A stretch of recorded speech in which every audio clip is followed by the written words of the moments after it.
doing out there in the harbor, huh? What's she looking at? That's what I'd like to know. How does this whole system work? What makes it go round? Isn't that why we go to school, read the newspapers, throw the I Ching, find out how the system works? That's what we want to know. Well, I'll tell you, poor people are what make the system work. Poverty is the fuel. Without poverty, nothing would go round. Poor people are the root, and prosperity is the blossom. America. Merrill Lynch is bullish on America. Naturally.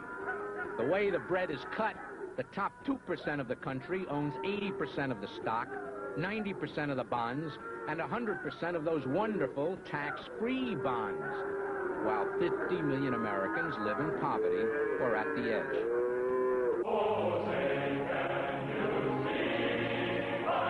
Sure, eating lead paint, sleeping with cockroaches is a hardship. But you've got to keep the pressure on the poor. Keep them off balance. Make them thankful for whatever does come their way. I mean, would you be willing to do all of the crummy, scurvy, crappy, boring, nothing kind of work that has to be done? We want interesting, challenging work, right? Work with a future. But then what about the laundries, and the automats, and the pocketbook factories, and the mental institutions, and the strip mines, and the sweatshops? Who's going to do all the pushing and pulling and sweeping and cleaning? Well, if you've lived in a slum, it helps you develop that healthy mental attitude toward failure. Defeat seeps into your system by osmosis. Well, you see, I didn't finish high school. Well, really, anyway, I want to be a TV star. But this job here at Woolworth really ain't so bad. I mean, I just couldn't concentrate in high school. I mean, I like to think about nice things, but there was always trouble in our school. Drugs, fights, stealing, all the regular stuff. But don't get me wrong, I am definitely bullish on our type of political economy, despite the fact that I have been rather definitely fucked over. Now get this, 1/3 of the workforce in New York City makes less than $100 a week. That's 1 million men and women, although a lot of them are illegal immigrants. Christ, the whole town runs on their backs. They're subsidizing us. If they got a living wage, half of the businesses in this town would fold. Finito. I mean, look at the World Trade Center, Rockefeller's pyramids. Without the deprived, we couldn't have that kind of depravity. I'm telling you, the 50 million poor people in this country are the rock and the foundation on which it's built. And if you think anybody's going to tamper with that, you're sadly mistaken. They are like electricity. They keep things running. And of course, it's not just the local yokels. We've got this wonderful device for zapping the poor folks overseas. It's called the Multinational Corporation. It taps 12-year-olds in textile factories in South Korea, old ladies in Taiwan, folks in Puerto Rico and Mexico and the Persian Gulf, etc., etc. You have a friend at Chase Manhattan. But let's not be too hard on big business. Us educated folks, us academics, we get part of the take also. Did you ever stop to think how many poverty professionals there are? Teaching in the social work schools, running the service agencies, administering the training programs, examining the grant applications? I have this wonderful job working with drug addicts and delinquents and ex-convicts. Really, all of the victims. It's a real challenge, and we're not afraid to experiment when it comes to helping them. We're very creative. We've used, my dear, puppets, primal screaming, TM, transcendental meditation, and role-playing, sensitivity sessions. And if our budget were only bigger, I think I'd introduce natural foods. Christ, keeping the poor poor and then catering to them is a basic American industry, much bigger than General Motors or IBM. If everybody had a job and got a decent wage, don't you see what would happen? You'd knock the bottom out of the prison reform business, the social work industry would go bankrupt, and police forces would have to be cut back. And you'd absolutely destroy documentary filmmaking and bleeding heart journalism. That happy hooker gets book contracts, and all I get is busted. It costs $10,000 to keep a girl in the slam for a year. Why don't they just give me the $10,000 and I would go around the world? And remember, poverty is also vital to the military-industrial complex. Our national defense depends on black lung, Appalachia, Harlem, and lousy wages.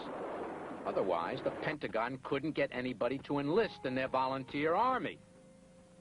How many of you guys are planning to serve? The world's greatest patients deserve the world's greatest nurses. If you're a nurse, see your Army recruiter. Don't you see it? Full employment is a menace. Not just for the generals in the Pentagon, but for this whole screwed-up economic system. When there are plenty of jobs, you have some bargaining power. If you don't like the way they are treating you, you can get another job.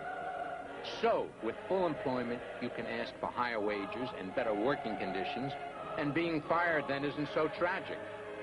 Most employers have a natural prejudice against this situation. That's why the wizards up at the top say the economy works best with 6 or 8 million unemployed. Kind of a subtle reminder to the folks on the job to behave themselves. My credentials? I'm a journalist. But what the hell have credentials got to do with it anyway? Haven't we had it up to here from the folks with credentials? I mean, now they're going to start feeding us synthetic proteins made out of old automobile tires and wood chips because of the high price of beef. I mean, credentials are nothing but a license to lie. Just wait a little while. Have patience. Soon there will be a fairer distribution of wealth in America. The poor will get a better break. My fellow Americans, forget it. That's not the way the system works. But hell, economics isn't everything.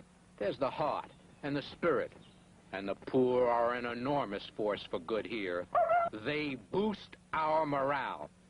Ego, baby. Ego, baby. That's what I'm talking about. Ego. We look down at the clowns, the jokers, the schlemiels, the losers, and we get that great up feeling. We know we are superior. And hail to the poor. They make the mighty and the wealthy, the tycoons and the titans, feel even better. Without poverty, they could not have their philanthropy. No charity balls, no foundations to fund wonderful humanitarian projects. If the poor weren't there to fiddle and fondle with, how would we know what wonderful folks are up there in the driver's seat? Why look at the seamy side of ITT in Chile? Or how it connived with the Justice Department? Or fed old Dita Beard to the shredder? Look instead at the sunny side. Doesn't ITT sponsor the Little League in Puerto Rico and give scholarships to the Navajo Indians and hire the handicapped and train blacks in Newark? Doesn't it down deep really have a conscience? Doesn't our system itself have a conscience? Aren't we giving the poor every opportunity to bootstrap it? Aren't we giving the poor every opportunity to bootstrap it? Aren't we giving the poor every opportunity to bootstrap it? Aren't we trying to boost the minimum wage? And didn't they just raise Social Security? And now they're talking about a national health insurance plan. I mean, what the hell do they want? If you make it too easy for the poor people, who's going to live in the slums and do all the shit work and fight in the army and keep our country safe and strong? Who's going to do it? Not me, baby, and not you. So, fellow truth seekers, I say God bless our 50 million poor. Without their enormous sacrifice, their sickness, their shorter lifespan, their higher incidence of mental illness and joblessness, without their wonderful patience and passivity, without all that sacrifice, the rest of us would be worse off. That's the way things work. That's the way the eagle shits.